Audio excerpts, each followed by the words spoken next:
اور صرف اللہ ہے۔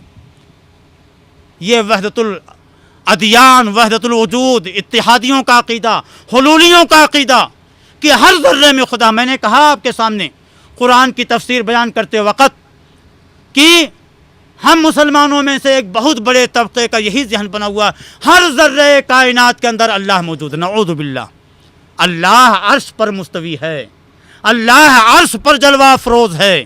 وہ اپنی صفات، اپنے علم، اپنی قدرت، اپنی حکمت، اپنے تدبر وغیرہ کے ذریعے سے کائنات کے ہر گوشے کو محیط ہے، لیکن اللہ بذات خود اپنی ہستی، اپنی ذات کے اعتبار سے عرش پر مستوی ہے۔ یہ عقیدہ اپنے ذہن و دماغ میں بٹھا لو میرے بھائیوں۔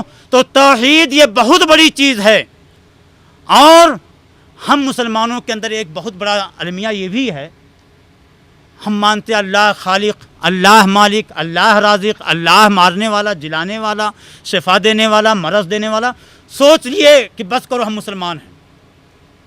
یہ عقیدہ ہم نے اپنے ذہن و دماغ میں بٹھا لیا کہ اللہ ہمارا خالق، اللہ مالک، اللہ رازق، اللہ کائنات کو چلانے والا، اللہ دنیا میں شفا دینے والا، قرضوں کو اتارنے والا، موت و حیات کا سارا باگ و ڈور اس کے ہاتھ میں، کائنات کا سارا سسٹم اس کے کلچ میں۔ بس کرو ہم مسلمان ہو گئے۔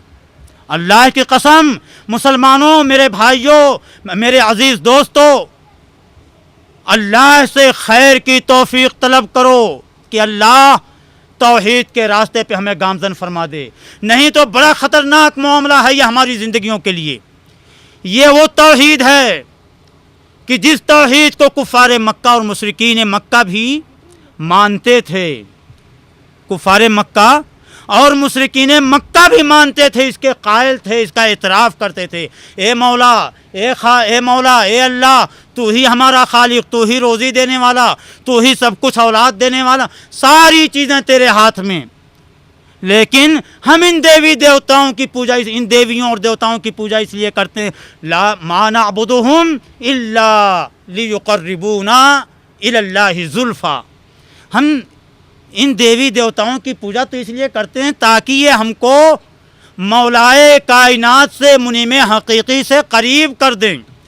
ہم اتنے پاپی، اتنے سیاہ کار کہ ہم اللہ کے سامنے اپنا دستے سوال دراز نہیں کر سکتے۔ اللہ کے سامنے کون سا چہرہ لے کر کے حاضر ہوں گے، اتنے پاپی۔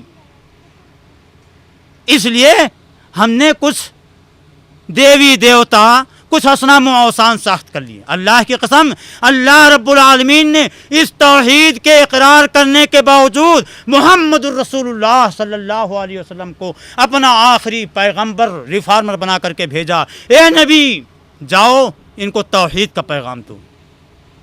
محمد الرسول اللہ صلی اللہ علیہ وسلم نے کیا کیا؟ 13 سال تک مکہ کی زندگی میں توحید کا درس دیا، توحید کا درس دیا، توحید کا سبق دیا اپنی قوم کے لوگوں کو۔ اور ایک بہت بڑا ان کا محسن، بہت بڑا ان کی زندگی میں ان کے ساتھ ہمدردیاں کرنے والا عظیم انسان، ایک گریٹ انسان، کون؟ ابو طالب۔ ابو طالب، ابو طالب جانکنے کے عالم میں نزا کی کیفیت میں محمد الرسول اللہ کا جذبہ ہمدردی ملاحظہ کرو کہ اپنا وہ محسن چچا اس دنیا سے رخصت ہو رہا ہے، جس نے قدم قدم پر محمد الرسول اللہ کی حمایت کی ہے، جس نے قدم قدم پہ محمد الرسول اللہ کے ساتھ ہمدردی اور محبت و اپنائیت کے ساگر اڈیلے ہیں، وہ چچا اس دنیا سے رخصت ہو رہا ہے۔ نبی نے سوچا، پیغمبر اسلام نے سوچا کہ رسول اللہ صلی اللہ علیہ وسلم کا چچا جا رہا ہے، کہیں ایسا نہ ہو وہ کفر کی حالت میں چلا جائے۔ بھاگتے ہوئے کیا فرمایا؟ دیکھیے غلط سنگتوں کا نتیجہ کیا ہوتا ہے۔ ابو جہل، عتبہ، شیبہ، ربیہ، امیہ بن خلف، سارے لوگ وہاں موجود۔ اللہ کے رسول صلی اللہ علیہ وسلم حاضر ہوئے، دیکھا سارے سراخیل مکہ، بڑے بڑے صنادید، بڑے بڑے رؤوسا حضرت ابو طالب کے پاس موجود ہیں۔ اللہ کے رسول صلی اللہ علیہ وسلم کو ایک جھٹکا سا محسوس ہوا۔ اللہ کے رسول صلی اللہ علیہ وسلم نے چچا کو مخاطب کیا، کہا یا عم قل لا الہ الا اللہ۔ اے چچا، اے محترم چچا، ایک مرتبہ لا الہ الا اللہ کہہ دو، ایک مرتبہ کہہ دو، حیا آتی ہے، شرم آتی ہے۔ اللہ کی قسم میرے چچا میرے کانوں میں دھیرے سے کہہ دو، ہولے سے کہہ دو، آہستہ سے کہہ دو، کلمتن احاج بہا لک عند اللہ یوم القیامہ او کما قال المصطفیٰ علیہ الصلوۃ والسلام۔ ایک کلمہ چھوٹا سا مختصر سا کہہ دو میرے کانوں کے اندر، اگر حیا آتی ہے اپنی قوم کے سامنے اور اپنی قوم کے سامنے آپ کی غیرت مانے ہے، میرے کانوں میں کہو، میں اللہ کے یہاں اس کلمے کی بنیاد پر آپ کے لیے حجت پکڑوں گا کہ اللہ سب کے سامنے تو نہ بولے لیکن تیرے رسول کے مبارک کانوں نے یہ کلمے سنے تھے۔ چچا کن کی سنگتوں کن کی صحبتوں میں رہتے تھے؟ یہی ابو جہل، عتبہ، شیبہ، ربیعہ، ہاں، ان لوگوں نے کہا ترغب عن ملت آبائک یا ابا طالب، ابو طالب کیا تم اپنے باپ دادوں کے دین سے پھر جاؤ گے، ان کی روش سے، ان کے طریقہ کار سے انحراف کر بیٹھو گے؟ ابو طالب نے آخری بات جو کہا کہ بل اموت علی دین آبائی، اے بھتیجے میں جانتا ہوں تو جس دین کی طرف دعوت دے رہا ہے تیرا دین سچا ہے، تو جو پیغام لے کر کے آیا ہے تیرا پیغام برحق ہے، تو جس ہستی کی طرف بلا رہا ہے وہ ہستی برحق ہے، تیرے اوپر جو فرستادہ اللہ کا پیغام لے کر کے آتا ہے وہ فرستادہ کوئی اور نہیں جبرائیل ہے، تیرے اوپر جو کلام نازل ہوتا ہے وہ قرآن ہے، تو اللہ کا رسول پیغمبر ہے، لیکن اے بھتیجے میں اس دنیا سے اپنے باپ دادا کے دین پہ جا رہا ہوں۔ جبرائیل علیہ الصلوۃ والسلام اللہ کا پیغام لے کر کے نازل ہوئے، کہا انک لا تہدی من احببت ولکن اللہ یہدی من یشاء۔ توحید سیکھو محمد الرسول اللہ کی امت کے لوگوں، میری قوم کے ساتھیوں، میری قوم کے جیالو، اللہ نے آپ کو جذبہ دیا ہے، جس حوصلے کے ساتھ آپ نے یہ اجتماع کیا ہے، اللہ آپ کے اس اجتماع کو مبارک اور کامیاب بنائے۔ میرے بھائیو اللہ کی قسم دعائیں کرو اور توحید کا یہ پیغام اپنے اپنے مجال میں، اپنے اپنے میدان میں اپنے ساتھیوں کو، اپنے رفقائے کار کو بھی دو۔ اللہ فرماتے انک لا تہدی من احببت، اے نبی افسردہ طبیعت نہ ہو، ملول خاطر نہ ہو، آپ جس کو چاہیں اس کو ہدایت دے دیں، یہ آپ کے بس کا روگ نہیں ہے، آپ کی مشیت پہ موقوف نہیں ہے۔ آپ جس سے محبت کریں، جس کو چاہیں اس کو ہدایت دیں، یہ آپ کا کام نہیں۔ ولیکن اللہ یہدی من یشاء، لیکن ہدایت اللہ اس کو دیتا ہے جس کو چاہتا ہے، اللہ جس کو چاہتا ہے اسی کو ہدایت دیتا ہے۔ آپ نے دیکھا محمد الرسول اللہ صلی اللہ علیہ وسلم آخری لمحے میں توحید کا درس دے رہے ہیں ابو طالب کو۔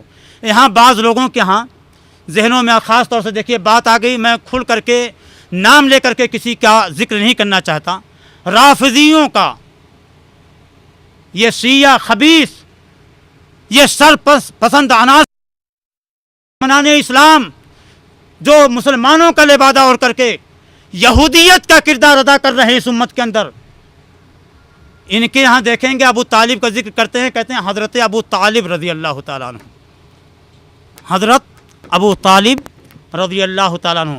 محمد الرسول اللہ صلی اللہ علیہ وسلم نے کیا بیان فرمایا؟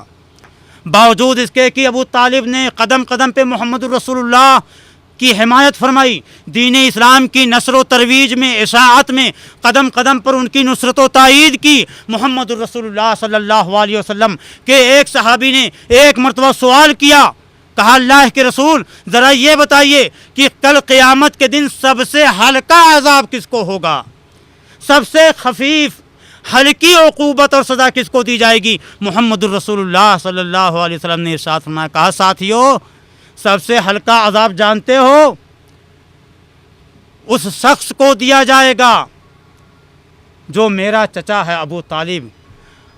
عذاب کی نوعیت اور کیفیت کیا ہوگی؟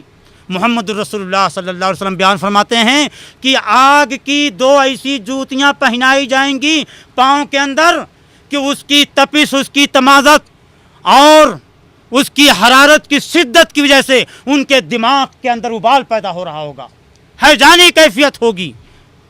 ہم مسلمان اللہ اللہ کر کے پیروں، بزرگوں، ولیوں، قطبوں، ابدالوں کو ماننے والے شرک اور بدعت کے کیسے دلدل میں اللہ کے رسول صلی اللہ علیہ وسلم کے بارے میں اللہ تعالیٰ نے فرمایا اے نبی لئن سألتہم من خلق السماوات والارض لیقولن اللہ، اے نبی اگر آپ ان سے پوچھو گے عتبہ سے، شیبہ سے، ربیہ سے، امیہ بن خلف سے، ابو لہب سے، ابو جہل سے، کفار قریش، کفار مکہ سے، من خلق السماوات والارض، زمین اور آسمانوں کو کس نے پیدا کیا ہے، لیقولن اللہ، یقیناً ان کا جواب کیا ہوگا کہ اللہ نے پیدا فرمایا۔ میرے بھائیوں، عزیز دوستوں اور ساتھیوں، بات یہ ہو رہی تھی کہ اللہ تعالیٰ نے کفار مکہ کے بارے میں اللہ کے رسول صلی اللہ علیہ وسلم کو مخاطب فرمایا، کہا کہ اگر آپ ان سے پوچھو گے کہ زمین اور آسمانوں کو کس نے پیدا کیا تو کیا جواب دیں گے؟ ضرور جواب دیں گے کہ اللہ نے پیدا کیا۔ اور اس چیز کو وہ بھی مانتے تھے، ہم مسلمان بھی مانتے ہیں۔ ہمارے اور ان کے درمیان فرق کیا؟ فرق یہ ہے کہ وہ توحید ربوبیت کا اقرار کر کے یہ سب کچھ مانتے ہوئے کہ اللہ خالق، اللہ مالک، اللہ روزی رساں، اللہ مربی، اللہ ایڈمنسٹریٹر، اللہ اس کائنات کا چلانے والا، اللہ سارے سسٹم کو اپنے باغوں اور اپنے ہاتھوں میں لینے والا، اللہ منتظم، اللہ مربی، اللہ پالنہار، لیکن اس اقرار کے باوجود اس اقرار کے تقاضوں کو نہ سمجھتے تھے۔ اب کوئی آدمی اگر یہ سب کچھ مان لے اور اس بات کو نہ مانے کہ جو ذات، جو ہستی ان ساری خوبیوں کی مالک ہے، کیوں نہ پھر اسی کی عبادت کی جائے، تو یہ سب سے بڑی گمراہی کی بات ہے۔ اسی لیے اللہ تعالیٰ نے محمد الرسول اللہ صلی اللہ علیہ وسلم کو رسول بنا کر کے بھیجا کہ اے نبی، جب یہ سب کچھ مانتے ہیں پھر میری عبادت کیوں نہیں کرتے، میری ہی عبادت کیوں نہیں کرتے، ان کو توحید کا پیغام دو۔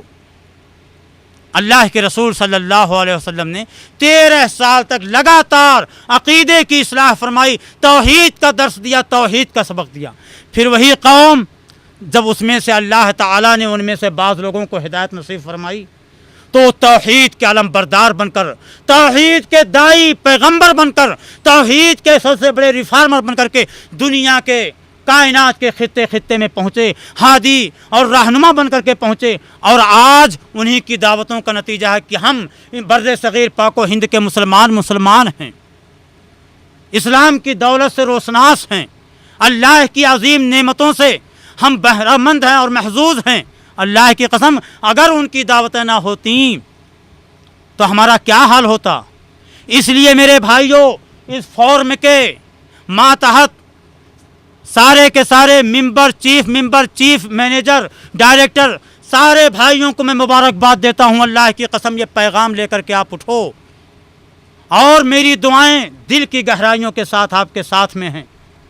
اللہ آپ کو کامیابی نصیب فرمائے، اللہ ہم سب کو ہمارے نیک اہداف اور مقاصد میں لیلہ کامرانی سے ہمکنار فرمائے۔ مولا کریم سے توفیق طلب کرو۔